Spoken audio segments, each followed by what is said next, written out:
Bonjour, je me présente, Philippe Bergeron. Je suis le président de la Fondation CLSC sur leur côté depuis maintenant 8 ans.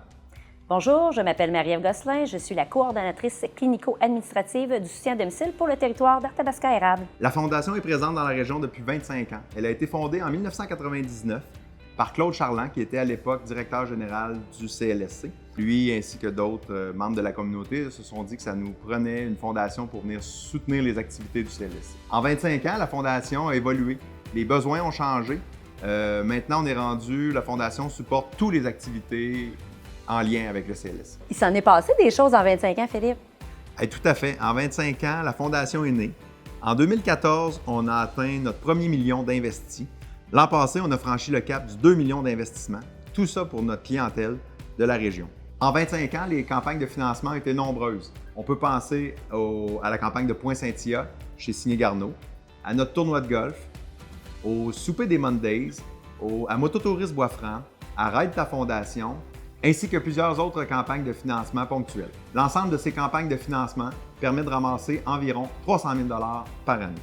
Au fil du temps, la Fondation a contribué de façon très importante à offrir un parc d'équipements volumineux et spécialisé pour les gens de la région. Il y a des équipements qui permettent à notre clientèle de demeurer dans le confort de leur foyer, entourés de leurs proches. L'objectif est aussi de favoriser l'autonomie des clients, de préserver leur capacité le plus longtemps possible.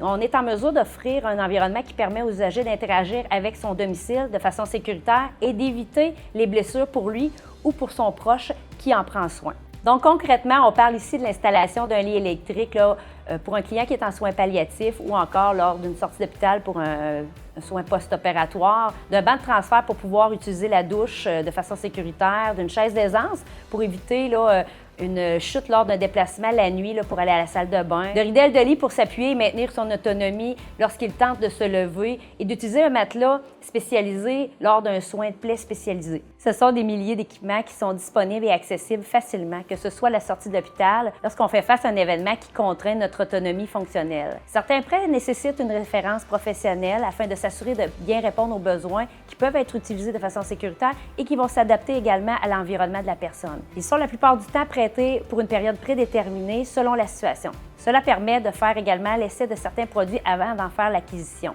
Grâce au volume d'équipements disponibles, nous avons rarement de l'attente. En 2023, ce sont 2024 clients différents qui ont pu bénéficier du parc d'équipements et ce sont 7 350 équipements qui ont été prêtés. On parle ici de 61 % de la clientèle suivie en soins palliatifs qui ont eu la chance de pouvoir décéder à domicile. Et le prêt d'équipement est l'un des facteurs de notre succès. Le soutien à domicile, ce sont plus de 5 300 clients et 368 000 heures de soins et de services à donner à chaque année. Les besoins ne font que grandir et la Fondation nous aide d'un grand soutien pour l'atteinte de ces résultats dont nous sommes très fiers. La Fondation s'intéresse à l'ensemble des clientèles du territoire d'Arthabasca, bien qu'elle s'investisse principalement dans l'achat d'équipements pour le maintien à domicile, soit environ 85 %. Elle a développé de nouveaux projets depuis 2017 en collaboration avec les services jeunesse et de petite enfance du CLSC sur leur côté. Que ce soit pour des équipements spécialisés, du matériel éducatif ou encore l'adaptation de salles pour des rencontres avec les familles. À chaque année, les équipes sont sollicitées pour déposer des projets au CA afin de favoriser l'accompagnement des clients et leurs proches et de leur permettre de vivre une expérience usagée qui est positive. Cette année sera la 23e campagne annuelle sur les 25 ans de la Fondation. C'est donc dire que la campagne de Pointe-Saint-Hyacinthe fait partie intégrante de la grande histoire de la Fondation. Créée dans le but de redonner à la communauté, la famille Garneau a souhaité faire la différence pour les autres familles qui auront recours aux services du CLSC. Les Pointe-Saint-Hyacinthe sont une véritable tradition.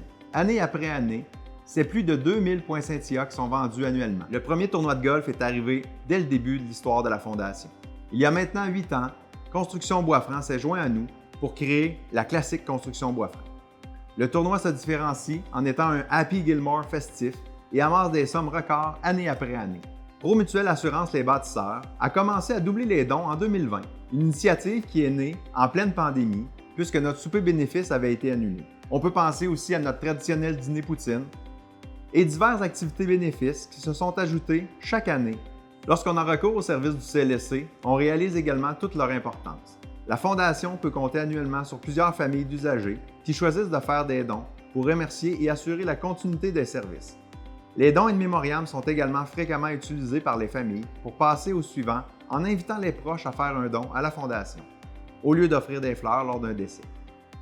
Avec le temps, une phrase est ressortie. Ça prend toute une région pour porter la Fondation.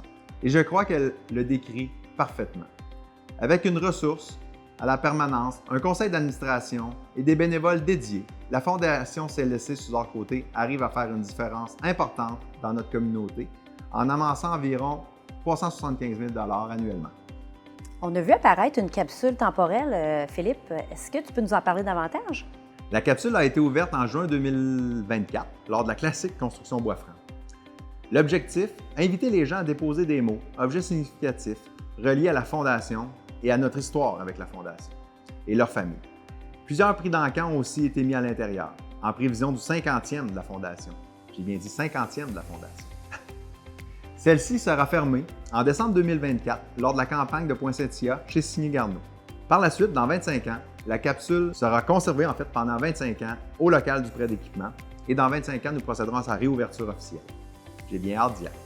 À quoi pouvons-nous nous attendre pour les années à venir, Marie-Ève, avec la Fondation? Bien, effectivement, la population de notre territoire est très vieillissante. En 2022, on avait 22 de la population qui avait 65 ans et plus. La Fondation demeure un partenaire de choix afin de nous aider à soutenir la clientèle de notre territoire et de leur permettre de réaliser leurs projets de fin de vie. La technologie continue de prendre l'expansion et c'est en partie vers celle-ci que les soins de santé devront se tourner pour le futur. Nous tenterons d'être avant-gardistes et de choisir des systèmes innovateurs pour bien outiller les professionnels au CLSC, mais aussi pour continuer d'offrir et de développer notre offre de services aussi à domicile. C'est pourquoi la vision de la Fondation est de continuer d'accompagner les intervenants dans les meilleures pratiques pour supporter les usagers de la Fondation. Bien, merci beaucoup, Philippe, pour votre contribution. Merci, Marie-Ève.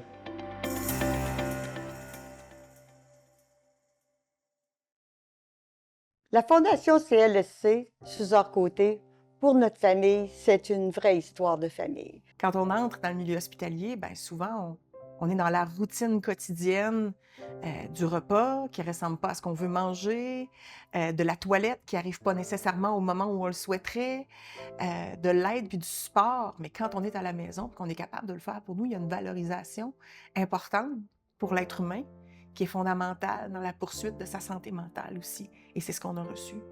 Elle avait dans le temps quand même 83 ans. Mon père, 86. Lorsque le CLSC a commencé à venir à la maison tous les jours, oui, il faisait les changements de pansement pour mon père, mais c'était surtout de donner de l'information. C'est que j'ai souvent recours aux infirmiers, à la nutritionniste, aux inhalothérapeutes, que j'appelle mes anges gardiens. Puis, c'est pas figuré, c'est réellement mes anges gardiens. Elle a eu un impact positif sur sa fin de vie. On associe souvent la Fondation CLSC quand on vit des grands drames, mais ma mère, dernièrement, s'est fait opérer les 2 genoux. Juste d'avoir accès à un déambulateur, ça l'a quand même permis d'être chez eux seul, sans l'aide de personne. Au fur et à mesure, un travailleur social qui venait nous voir et dire « Est-ce que vous voulez qu'on rajoute des choses? Avez-vous besoin de plus? » Ça faisait dans leur journée, il y avait quelqu'un qui avait passé, voir que tout allait bien. Ça a été les 4 derniers mois pour mon père. Là, ça a été plus difficile où il s'est instauré un cancer des poumons. Et là, il était déjà comme un peu ce qu'on appelle en phase terminale. Ma mère a toujours, elle, été contente qu'il soit à la maison parce qu'elle n'aurait pas pu, elle, aller avec lui en résidence. Là. On a communiqué avec le CLSC qui a été vraiment d'une très grande ressource. D'avoir été guidé par le CLSC, chaque petite étape, si on voulait qu'il soit bien, bien, ça prend les ressources nécessaires, l'équipement et la médication. Ça nous a tellement aidés, puis ça a rendu tellement la chose parfaite. Hein? C'est là que la Fondation CLSC de Suzor-Côté est entrée en jeu. On a eu le droit à plusieurs équipements qui nous ont permis de prévoir une fin de semaine à la maison pour que je puisse revenir puis pouvoir être capable de reprendre ma vie en main. Je vois encore une Mireille, l'ergothérapeute de Victo, qui débarque à la maison avec son galon mesuré, sa vanne remplie d'équipements allant du siège de toilette, la chaise roulante, les petits trucs qui pouvaient faciliter la venue de Mégane à la maison. Dans la semaine suivante, on a pu la ramener à la maison pour de bon. Mais finalement, ça lui donnait un bon 2 ans de dignité à la maison, puis d'avoir cette oxygène-là, de rester chez elle, puis de vivre son deuil tranquillement, pas vite, se faire à l'idée qu'elle devrait quitter un jour son domicile. Donc, c'est ça qui a été ultra bénéfique avec le soutien de la Fondation du CLSC. Mais ce qu'on veut surtout se rappeler ici, c'est comment l'aide de la Fondation du CLSC nous a permis d'atteindre l'objectif de rester le plus longtemps possible à la maison. On souhaiterait que ça soit beaucoup plus long pour ne pas avoir à aller dans un endroit qu'on ne connaît pas. C'est arrivé à peu près en même temps que le début de la pandémie. À ce moment-là, on a vu l'importance encore plus qu'il puisse rester à la maison comme il voulait parce que les mesures sanitaires, c'était compliqué. Il a été hospitalisé, on ne pouvait pas aller le voir. On était limité dans le nombre de personnes qui pouvaient aller le voir.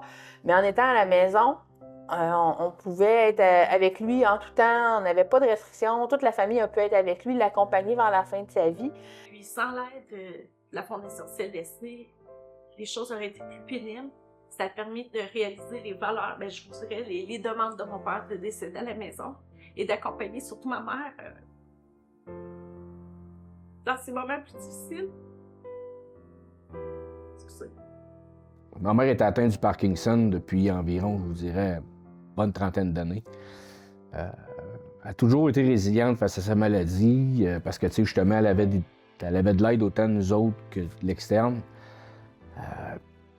Puis à un moment donné, quand ils sont arrivés, puis ils ont dit à ma mère que justement le CLSC voulait nous aider avec qu'elle reprenne un peu des forces parce qu'elle avait été alitée très longtemps quand elle était hospitalisée. Mais elle nous a annoncé qu'elle ne désirait pas recommencer les traitements. À ce moment-là, on est bien content d'avoir la Fondation CLSC Suzor-Côté. Moi, je vous demande de donner généreusement à cette fondation. Elle est très importante dans notre région. Merci.